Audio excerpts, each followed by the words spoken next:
So let's start with just the squats first, right? So remember what I said about the squats before is that I really want the legs, you know, just generally like, you know, shoulder width, maybe a little bit more. And what I want to do is I want to come back with my butt, so I'm on my heels, and I want to come up through my heels. So the key is to driving through your heels, being on your heels and driving through your heels. So what you don't want to do is you don't want to come too far forward like this, because then it's all just, you know, on your legs and, you know, strain on your knees. So what we want to do is we want to come back here on my heels, push up through my heels, you know, my toes are almost off, and I'm driving through my glutes.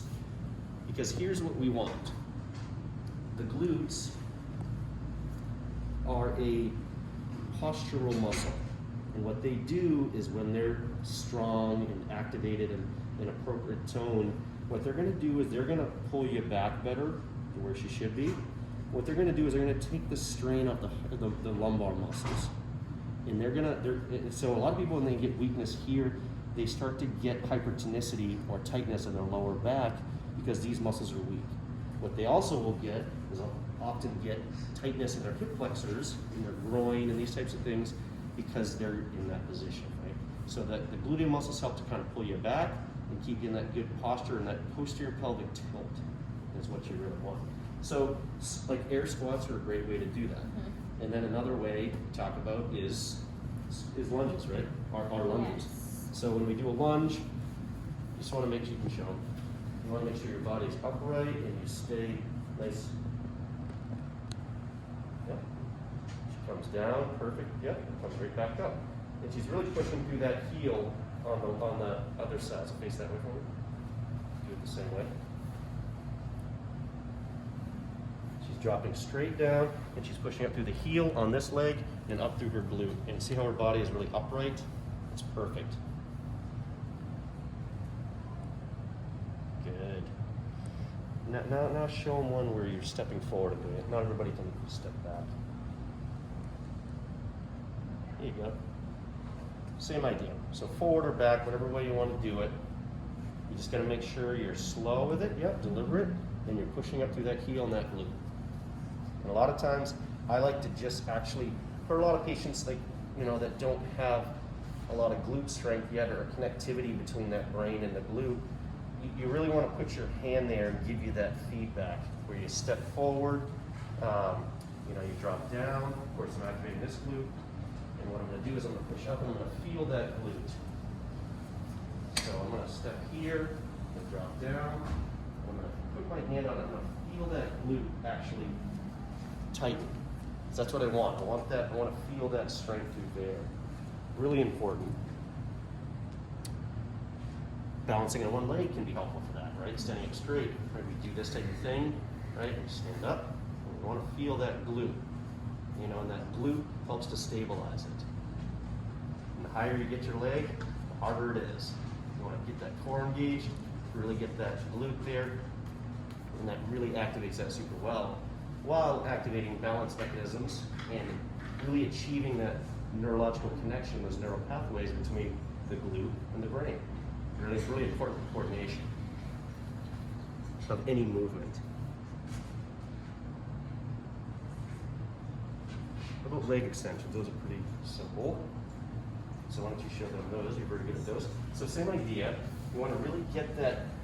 So here, what we're going to do, we're going to do this just a little differently, because what we're going to do is we're going to really get those shoulder blades engaged, that core engaged. Now we have that super tight. Now we don't have to worry as much about her rotating her pelvis when she's doing is what you really don't want to do. So what she's going to do, she's going to show you just going backwards like that, getting that full extension, getting that glute activity. See how she's not rotating? Now relax. Now do it with rotation to show them what not to do. Right, there you go. That's not what you want to do. So you want to keep that, activate those shoulder blades, core tight, and then go straight back. Good, excellent. And what you can do if you want to add this in is you can do the opposite arm, the opposite leg. These are called bird dogs. See how hard that is? See how she starts to rotate a little bit? Nice and relaxed. Good. But she did it great. That's exactly how you want to do it. Maybe a little less rotation for her when she's doing it, but it's just something she has to work on. So if she's starting to feel a little rotation, then she's not ready for the arm yet. So we're going to keep it leg, and then we'll get to the arm afterwards. Okay? Now, why don't you lay on your back and show them the planks? I'm sorry, the bridges. Okay. So what she's going to do is, before she does anything, she's going to engage her core. And she's going to bring the shoulder blades down, engage that core, same idea. And then when she does that, now what she's going to do is she's going to push through the heels and raise her hips up and feel her glutes squeeze. Hold that for just a second, and then she's going to keep her core tight and lower that down. The whole time she's got her core and her abs engaged, and now she's going to relax. Take a second or two, she's going to engage again. She's going to push through the heels, and she's going to bring that up. Engage the core, feel it for yourself. Feel your glutes. Yep. And then lower it, keeping that core engaged the whole time when you're lowering it. So you want the core engaged when you're raising it. You want the core engaged when you're lowering it. Very important. Now what we can also do is, when we do these things, we can put bands. And that's what Allie often talks about with her patients, is that when she activates this band, it helps to activate the glutes a little better. So now she activated her core. She's pulling out a little bit and she's squeezing. What I don't want to see too much is, I want to make sure a patient doesn't go into hyperextension with it. Good. So you want to go up to where they just get all that glute activity, but not too much. So too much would be like this. I wouldn't want that as much. I want to be right here.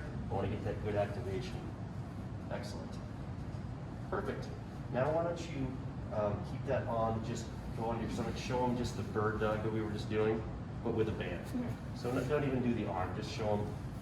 So now you can do the same thing, tighten the core, get the shoulder blades down. Now she's going to do that leg extension, but she has this band to provide a little extra. And she's not ready for the band yet, but she's still got that rotation. So that's why you don't start out with the band every time. Now try to do it, really try to keep that without rotating. There you go. Good job, very good job there. So that's why we start with core exercises and a lot of the other stuff before we jump into all of these things. Now let's show the clam shells. So clam shell is a really classic exercise that we do for the glutes, and a really wonderful exercise. But you got to make sure you're activating the right muscles once again. So what she's going to do is, usually we would start without the band, but we're going to keep the band on for a second.